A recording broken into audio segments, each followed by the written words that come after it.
Hey, this is McGarren with an advanced underpainting demo. So how do you do a figure painting or an advanced image with just one color?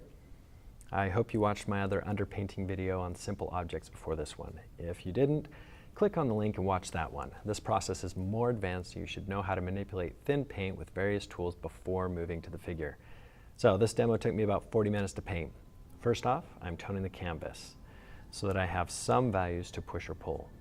Now I've slowed down the video just to show you the speed that I'm painting in real life. I'm methodical and specific with my placement of straight lines to establish what is called an envelope.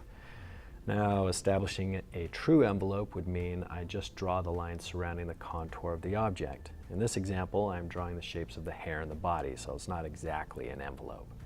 But when starting out, I want to use straight lines so I can see the contour and the space and the shapes consume in relation to other shapes. For example, what is the shape between the shoulder and the knee?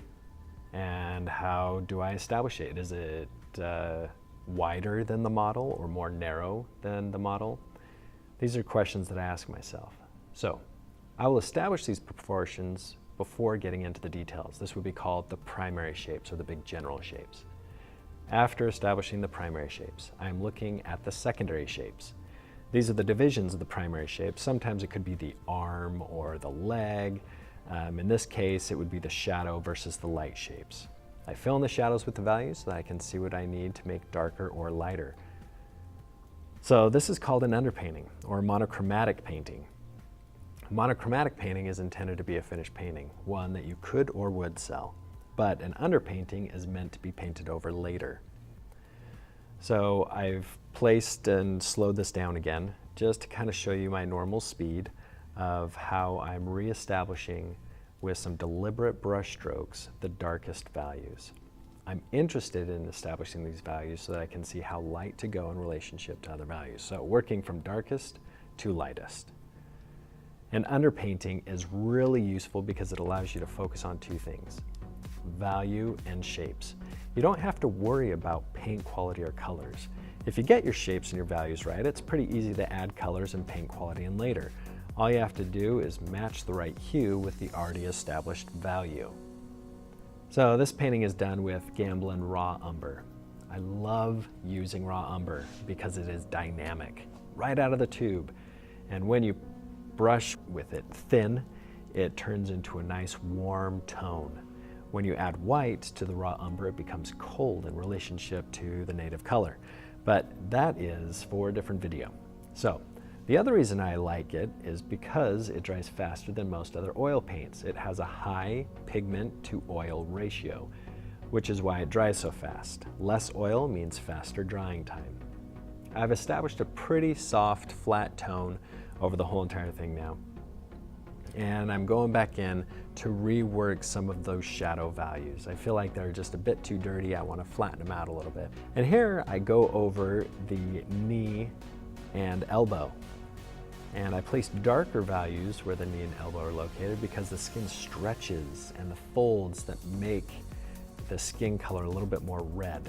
Because we're dealing only with value, reds are usually darker in value than other colors. So that's why I put that nice little thin area there. With a paper towel, I just come in and start to erase some of those light shapes so I get them established a little bit more, flatten out the value. And I'm gonna push and pull these values in whatever direction I need to. Right here, I needed to change the proportion of that hip. It just felt a little bit too narrow, so I widened it out a little bit more, gave her wider hips.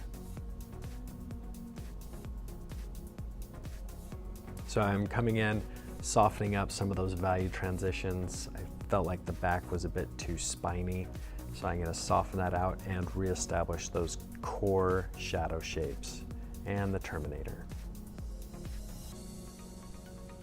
So the background needs a little bit of work before I start to work on the figure a little bit more. I want to see where those abstract shapes can help out the figure. And of course you can always use your finger because it's just umber. There's nothing toxic about raw umber. You could actually eat it if you wanted to. I wouldn't recommend it, but just because it tastes bad, but it's not going to do anything to you.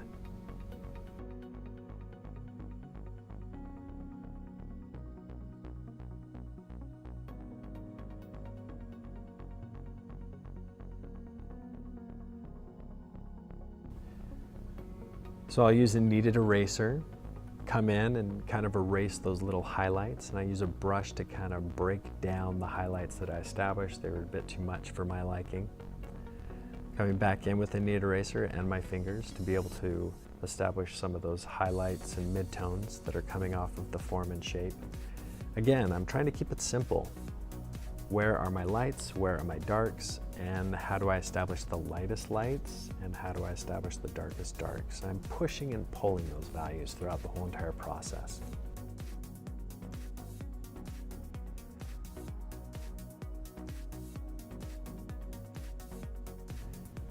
Redefining the back shapes.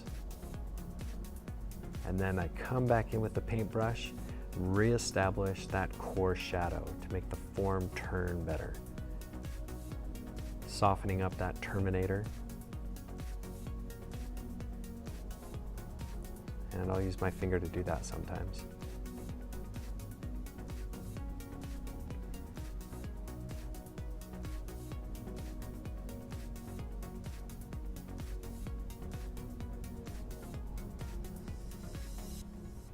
Thing you need to watch for when dealing especially with some underpaintings is that you don't get the reflected light too light in value. I see it all the time.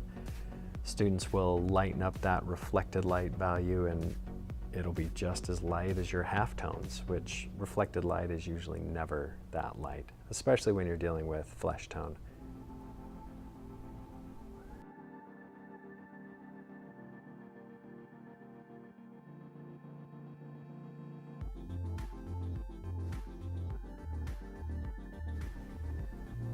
So here I've zoomed in a little bit more so that you can see some of the detail workings. I'm getting a smaller brush to be able to rework and soften out that terminator and the cast shadows. Redefining the shapes because I want to make it look like the latissimus dorsi is coming in front of the breast because that's anatomically what is happening. And establishing a couple of other shapes for the arms and legs. I'm not going to spend a lot of time in the arms and leg. I just need to have something there to explain or describe to the viewer.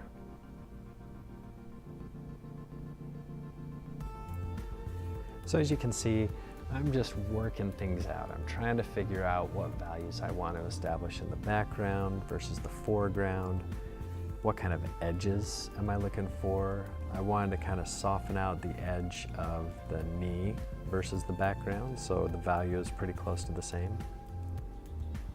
I'm also going to make the background a little bit more abstract with some nice little brush strokes and various shapes. It doesn't matter what's back there because that's not the important thing that I want people to look at. I want people to look at the figure, not the background. So the finger is really useful, especially when you're using oil as your medium for the underpainting. You can use your finger and pull these shapes across, soften them out, diffuse them. It makes things very soft and easy to manage. Sometimes it'll be a little bit harder with a paintbrush, but use whatever tool is necessary for you to be able to get where you want to go.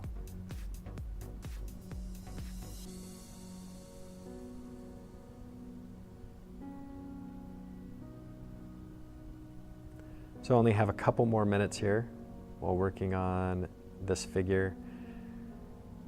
To me, it's really important to establish that curvature of the body. How do I make it look like the form of the body is turning away from the light?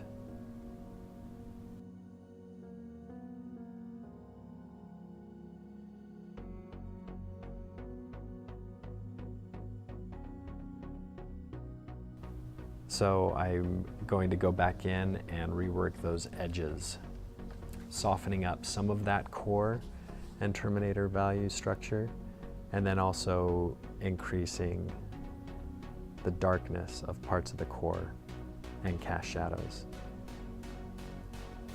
That's the part that really turns the form, is the core shadow and the terminator.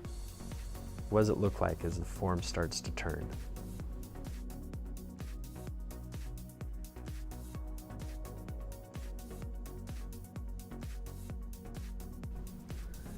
Then coming in with that small brush, establishing those dark values again, making them nice hard edged. I wanted to drop that shadow a little bit more and soften up the edge further away from the object.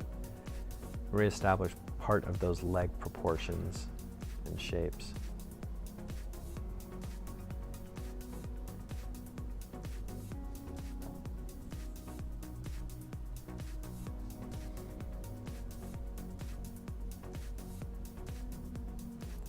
Again, coming in with that kneaded eraser, establish the curvature of the thigh, the hip, the scapula, the rhomboids, the sacrum, and then coming in with the brush and softening them out, and also with my finger. There we go. Just using that finger to kind of soften out those values. Again, here is at normal speed, so you can see how I'm approaching this painting and what I'm doing with the underpainting. That's basically the process. So here I have the underpainting, doing a nice little zoom in of the upper torso, and then it'll go down to the lower torso, but that's the painting process for doing an underpainting. These are great to paint over later. So I hope that this helped you out. Please let me know if you have any questions or concerns about this video. Party on and happy painting.